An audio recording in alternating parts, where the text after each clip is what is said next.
পুজো মানে একটা জনসংযোগের বড় হাতিয়ার, বিরাট।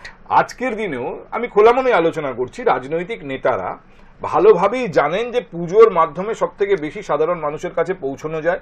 ফলে এই যে সুজিত বোসের পুজো, অরূপ বিশ্বাসের পুজো, মেয়র ফিরহাদ হাকিম তিনিও চেতলা অগ্রণীর মতো পুজোর সঙ্গে জড়িত, দেবাশিস কুমারের পুজো, এই যে রাজনৈতিক নেতারা সেই পুজোর মুখ, সেই পুজোর মাধ্যমে তারা জানেন যে বহু মানুষের কাছে তারা পৌঁছচ্ছেন।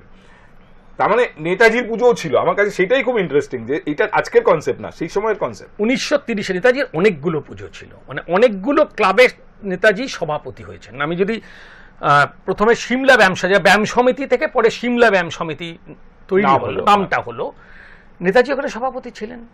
এবং ওই ব্যায়াম সমিতির কি উদ্দেশ্য ছিল, ওখানে গায়ে জোর বাড়াও, যাতে লড়তে পারো, স্বাধীনতা সংগ্রামে লড়তে পারো, ওই জায়গা থেকে ওটা।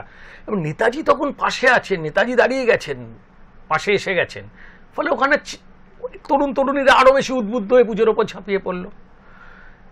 এবার নেতাজি দেখলেন যে সিমলা ব্যায়াম সমিতি আমার ক্যালকুলেশনে দাঁড়িয়ে গেছে পুজোটা। এবার অন্য ক্লাবগুলো থেকে নেতাজিকে রিকোয়েস্ট করা শুরু হলো যে আমাকে এখন, তার মধ্যে একটা হচ্ছে কুমোরটুলি সর্বজনীন।